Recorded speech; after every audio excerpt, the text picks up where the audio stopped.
রাকিব ভাই কি করেন? নাহিদ ভাই কি অবস্থা, ভালো আছেন? আলহামদুলিল্লাহ, আপনি কেমন আছেন? এই তো দেখতে পাচ্ছেন আমি হচ্ছে ধান লাগাইতেছি ভাই। কি ধান এটা? এটা হচ্ছে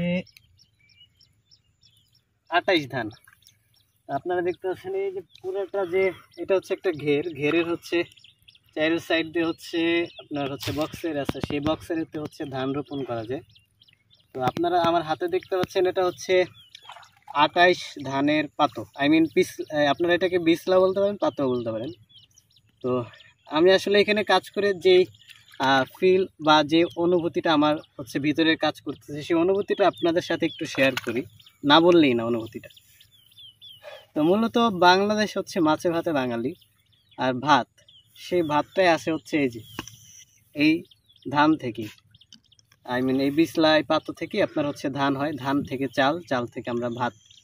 তো আমি এখানে কাজ করে অনুভূতিটা খুবই ভালো, যে আসলে মানুষ এত কষ্ট করে, কৃষক এত কষ্ট করে এই ফসলগুলো হচ্ছে আপনার উৎপাদন করে, বাট সেইটার যথাযথ যে মূল্যায়ন, সেই মূল্যায়নটা আমরা করতে পারি না। বাট আপনি যখন এইখানে কাজ করবেন, আপনি যখন এইখানে সরজমিন আইসা এখানে কাজ করে দেখবেন যে আসলে এটা ফলাইতে কতটা কষ্ট হয়, তখন আপনি বুঝবেন যে আসলে সেই আসলে তখন আপনি বুঝবেন যে সেই কৃষককে আপনার জায়গা থেকে কি মূল্যায়ন করা উচিত নাকি অবমূল্যায়ন করা উচিত, তার কি যে ন্যায্য যে পাওনাটা, সেই পাওনাটা কি তাকে দেওয়া উচিত নাকি তাকে বঞ্চিত করা উচিত। আপনারা তখনই বুঝবেন যখন আপনারা হচ্ছে এই মাঠে এসে অথবা আই মিন ফিল্ডে এসে, খেতে এসে, জমিতে এসে কাজ করবেন, তখনই আপনারা এই জিনিসটা বুঝতে পারবেন।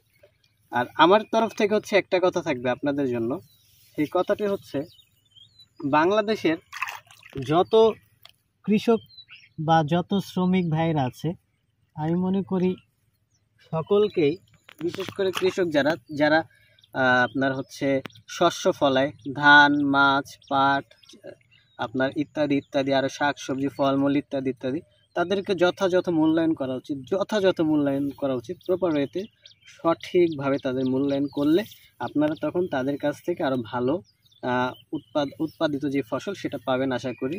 তো আপনি কৃষকদের মূল্যায়ন করুন, আপনারাও তাদেরকে ফসল উৎপাদন করি আপনাদেরকে যথাযথ যেই চাহিদা সেটা পূরণ করতে পারবে বলে আমি মনে করি। আর আজকের মতো এখানে ভালো থাকে, এ পর্যন্তই। সকলে ভালো থাকেন। আল্লাহ হাফিজ। আসসালামু আলাইকুম।